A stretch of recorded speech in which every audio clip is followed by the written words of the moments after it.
It's me again, I'm back. Assalamualaikum warahmatullahi wabarakatuh. Perkenalkan, nama saya Tita Fitria dengan NPM 221002056 dari kelompok 6. Di sini saya akan menjelaskan tentang konsep dan hukum gadai dalam perspektif Islam. Yang pertama ada konsep gadai dalam perspektif Islam. Gadai dalam Islam merujuk pada konsep yang berasal dari bahasa Arab, yaitu ar-rahan, yang memiliki makna tetap atau stabil. Gadai dapat diartikan sebagai bentuk jaminan atas utang, barang yang dijadikan jaminan atau bahkan hipotek.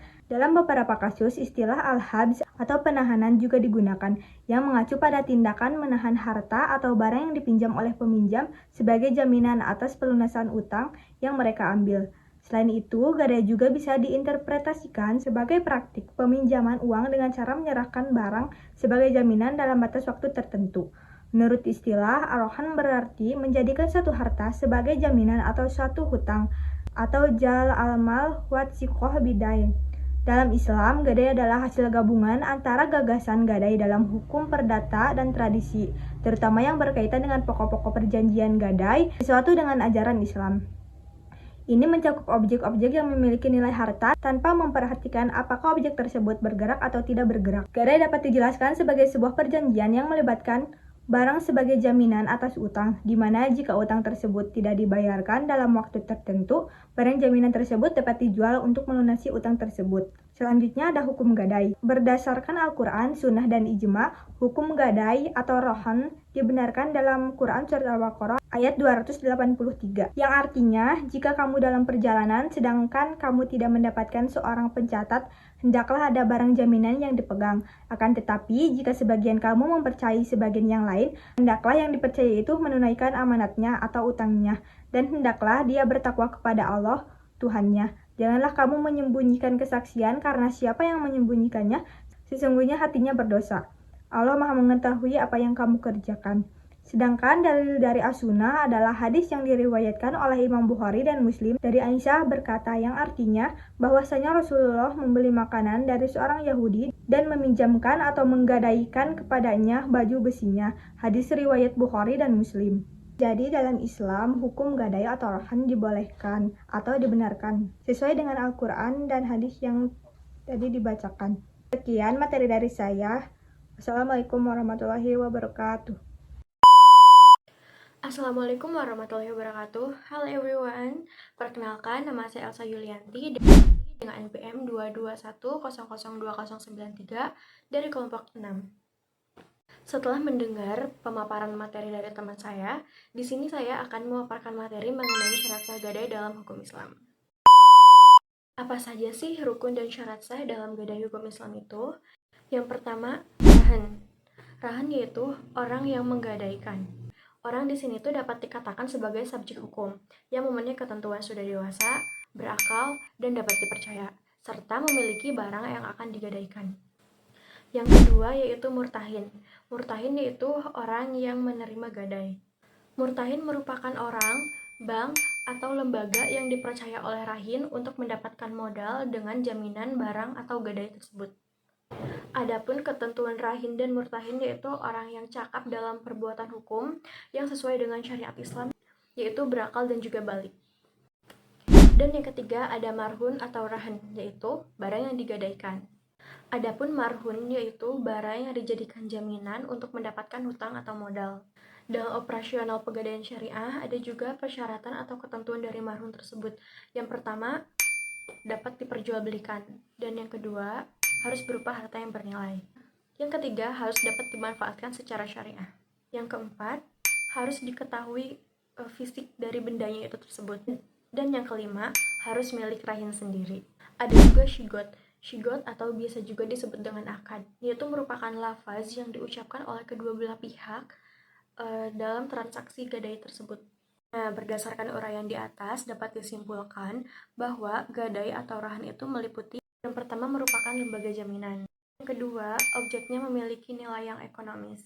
Yang ketiga, dilakukan secara penyerahan benda kepada kreditur. Keempat, kreditur berhak menahan dan menjual benda serta mengambil pelunasan dari hasil penjualan apabila debitur want prestasi. Dan yang kelima, hutang yang dijamin itu hutang tanpa riba. Pembahasan selanjutnya yaitu hak dan kewajiban gadai. Apa saja sih hak pemegang gadai tersebut? Yang pertama, pemegang gadai berhak menjual marhun apabila rahin pada saat jatuh tempo tidak dapat membayarnya atau tidak dapat memenuhi kewajibannya sebagai rahin. Dan yang kedua, pemegang gadai berhak mendapatkan penggantian biaya yang telah dikeluarkan untuk menjaga keselamatan marhun tersebut. Selanjutnya yaitu kewajiban pemegang gadai. Pertama, pemegang gadai berkewajiban bertanggung jawab atas merosotnya atau hilangnya marhun tersebut apabila itu di atas kelalaiannya. Dan yang kedua, pemegang gadai tidak boleh menggunakan rahin untuk kepentingannya sendiri. Dan yang ketiga, pemegang gadai wajib untuk memberitahu rahin sebelum dilelang gadainya tersebut atau marhunnya tersebut. Selanjutnya yaitu hak pemberi gadai. Pemberi gadai berhak mengambil kembali marhun apabila telah melunasi marhun bih tersebut. Pemberi gadai berhak untuk menuntut dan meminta ganti rugi apabila marhun tersebut hilang apabila itu disebabkan oleh kelalaian murtahin. Pemberi gadai berhak untuk mendapatkan sisa dari penjualan marhun setelah dikurangi biaya pelunasan biaya marhun bih dan juga biaya lainnya. Dan yang terakhir, pemberi gadai berhak untuk meminta kembali marhun apabila digunakan dengan tidak jelas oleh murtahin. Selanjutnya yaitu kewajiban pemberi gadai. Pemberi gadai berkewajiban untuk melunasi marhun bih yang telah diterimanya dari murtahin dalam waktu yang telah ditentukan oleh kedua belah pihak tersebut, termasuk biaya lainnya yang telah ditentukan oleh murtahin. Dan yang terakhir, pemberi gadai diwajibkan untuk merelakan marhun yang dimilikinya apabila pada saat jatuh tempo atau pada waktu yang telah ditentukan pemberi gadai tersebut tidak dapat melunasi marhun bih kepada murtahin. Sekian pemaparan materi mengenai syarat sah gadai serta hak dan kewajiban gadai dalam Islam. Mohon maaf apabila masih banyak kekurangan atau banyak salah-salah katanya. Wabillahi taufiq wal hidayah. Wassalamualaikum warahmatullahi wabarakatuh. Assalamualaikum warahmatullahi wabarakatuh. Perkenalkan, nama saya Zahra Cahya Pratiwi dengan nomor pokok mahasiswa 221002091. Di sini saya akan melanjutkan mengenai materi pembahasan yaitu tujuan dan manfaat pegadaian. Yang pertama yaitu turut melaksanakan dan menjunjung pelaksanaan kebijakan dan program pemerintah di bidang ekonomi dan pembangunan nasional pada umumnya melalui penyaluran uang pinjaman atau pembiayaan atas dasar hukum gadai. Yang kedua, pencegahan praktik ijon pegadaian gelap dan pinjaman tidak wajar lainnya. Selanjutnya, pemanfaatan gadai bebas bunga pada gadai syariah memiliki efek jaring pengaman sosial karena masyarakat yang membutuhkan dana mendesak tidak lagi terjerat pada pinjaman-pinjaman ataupun pembiayaan yang berbasis bunga. Yang terakhir yaitu ada membantu orang-orang yang membutuhkan dana dengan syarat yang mudah. Demikian tujuan dan juga manfaat dari pegadaian. Selanjutnya saya akan membahas mengenai hasil pembahasan dari penelitian yang telah dilakukan. Baik, berdasarkan hasil wawancara yang telah dilakukan bersama Bapak Romi selaku narasumber sekaligus murtahin dalam kegiatan gadai motor yang dilakukan di Kecamatan Karangpawitan, Kabupaten Garut ini. Beliau menjelaskan bahwa gadai yang dilakukan oleh beliau dengan rohin yaitu gadai antar personal yang di dalam akadnya ini tanpa adanya pencatatan secara tulis sehingga akad hanya dilakukan secara lisan. Kemudian kesepakatan yang disetujui antara rohin dan murtahin adalah barang gadai, yaitu motor boleh digunakan oleh murtahin. Kemudian gadai yang dilakukan oleh beliau ini tidak memiliki batas waktu. Gadai dilakukan sampai rohin bisa melunasi utangnya kepada murtahin. Apabila hutang telah dilunasi oleh rohin kepada murtahin, maka murtahin menambahkan biaya sebesar 5% dari jumlah utang yang dipinjam oleh rohin. Selanjutnya, apabila rohin tidak bisa melunasi utangnya kepada murtahin, maka barang gadai atau barang jaminan itu menjadi hak milik murtahin. Kemudian dalam praktiknya, apabila hutang rohin kurang dari harga barang jaminan motor tersebut, murtahin tidak memberikan uang lebih tersebut kepada rohin, maka uang secara keseluruhan dimiliki oleh murtahin secara mutlak. Sekian penjelasan dari hasil wawancara yang telah kami dapatkan.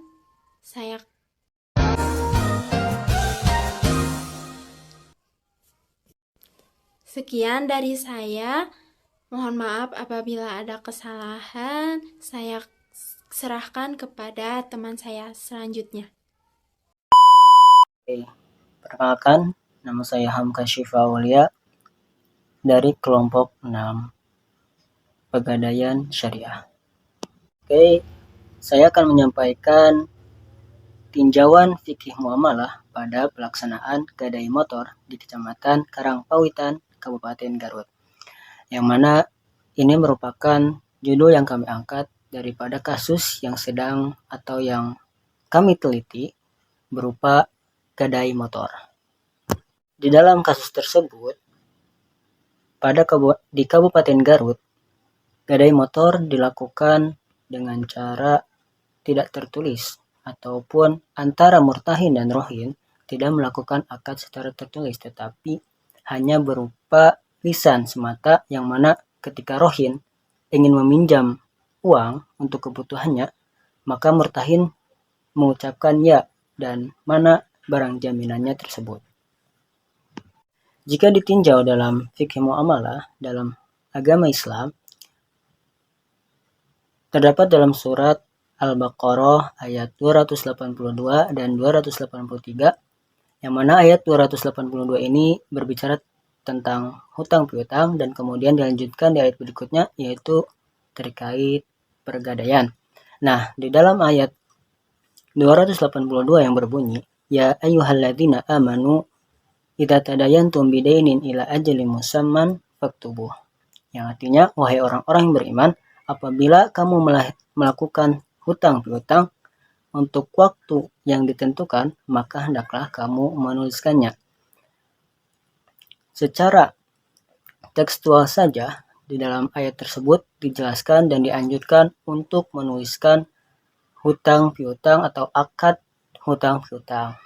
Maka dalam kasus yang terjadi di Kabupaten Garut, hal itu bertentangan dengan apa yang dijelaskan di dalam Al-Quran.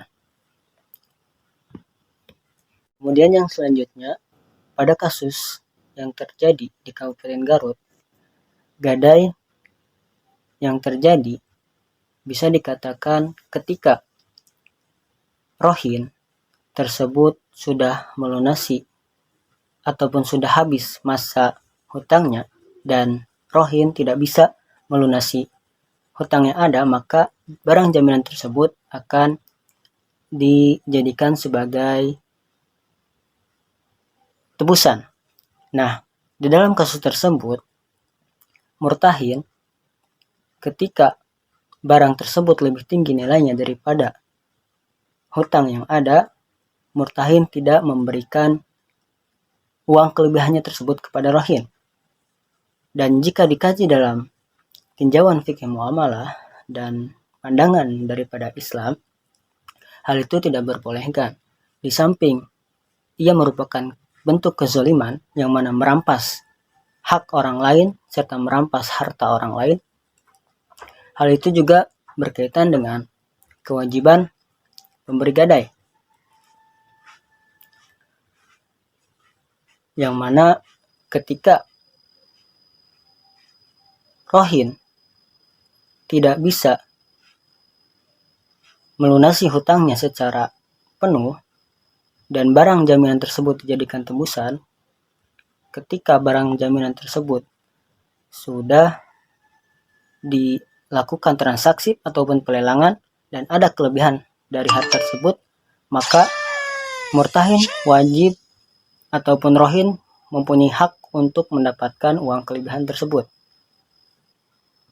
Selanjutnya, yang terjadi pada kasus gadai motor di Kabupaten Garut ini ialah murtahin sering menjadikan barang jaminan tersebut dimodifikasi ataupun dimanfaatkan, dan rohin mau tidak mau harus rela akan hal tersebut. Dalam tinjauan fikih muamalah, hal tersebut tidak diperbolehkan. Karena apa? Karena hal itu berkaitan dengan hak dan kewajiban daripada rohin, yang mana rohin mempunyai hak untuk mendapatkan jaminan atas keamanan dan tidak rusaknya barang jaminan tersebut. Dan juga di dalam persyaratan disebutkan bahwa tidak diperbolehkan barang jaminan tersebut dipakai tanpa izin dan ridho daripada rohin. Selain itu, di dalam fatwa Dewan Syariah Nasional nomor 25/DSN MUI /3 dan 2002 tentang pemanfaatan barang gadaian tetap menjadi milik penggadai atau rohin. Penerima gadai atau murtahin tidak boleh memanfaatkan barang yang digadaikan dalam bentuk apapun, baik dalam bentuk menggunakan, menaiki, menanami, menempati, dan lain sebagainya. Murtahin diperbolehkan memanfaatkan barang jaminan jika diizinkan oleh rohin. Maka selain daripada tinjauan muamalah, fikih muamalah, dan pandangan Islam, hal itu juga terdapat dalam hukum perdata yang ada di Indonesia.